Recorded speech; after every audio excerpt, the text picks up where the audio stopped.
मित्रों, आज अनुत्तरित लोक से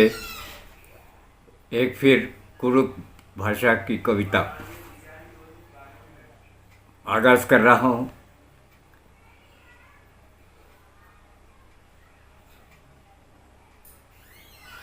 इसकी रचयिता है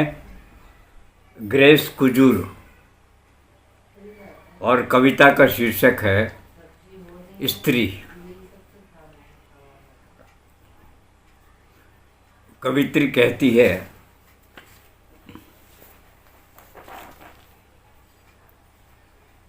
समय की शिला पर बैठी स्त्री, समय की शिला पर बैठी स्त्री टूटती है हथौड़ों की चोट से, टूटती है हथौड़ों की चोट से, ढाली जाती है भवन की नींव पर, ढाली जाती है भवन की नींव पर,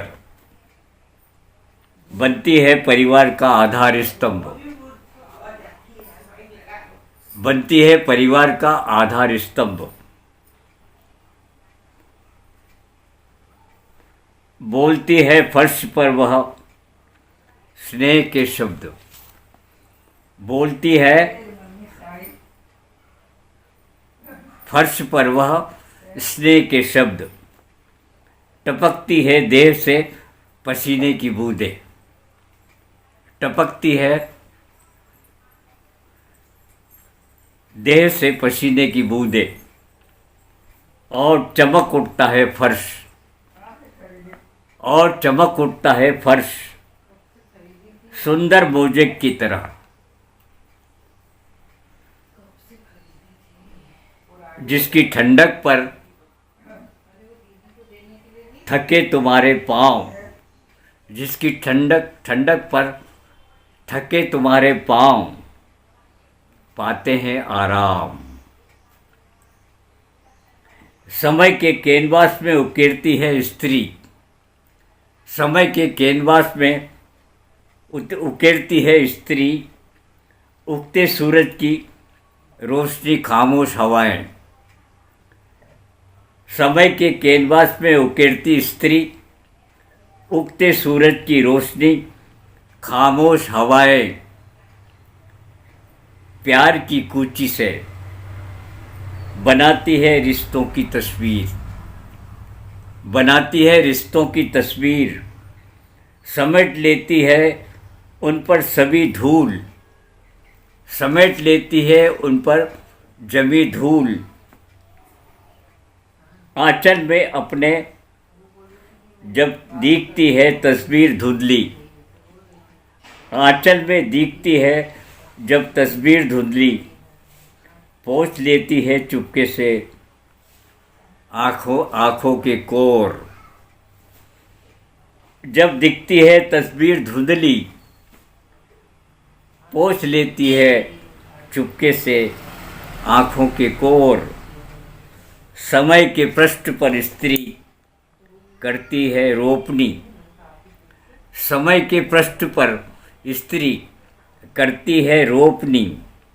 प्यार दुलार और रिश्तों का बीज, प्यार दुलार और रिश्तों के बीज उगते हैं जहाँ नागफनी के कांटों से, प्यार दुलार और रिश्तों के बीच उगते हैं जहाँ नागफनी के कांटों से, हिंसा, अपमान, तिरस्कार और बलात्कार के बीज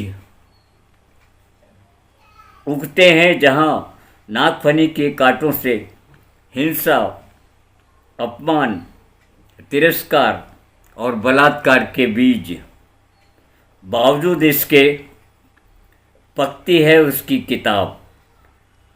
बावजूद इसके पकती है उसकी किताब, शायद ही पढ़ी जाती होगी कभी, बावजूद इसके पकती है उसकी किताब, शायद ही पढ़ी जाती होगी कभी पूरी की पूरी। अपने शीर्षक में सिमटी किताब के पृष्ठ तरसते हैं तुम्हारी उंगलियों का स्पर्श पाने के लिए। शायद ही पढ़ी जाती होगी कभी पूरी की पूरी, अपने शीर्षक में समेटे किताब के पृष्ठ, तरसते हैं तुम्हारी उंगलियों का स्पर्श पाने के लिए।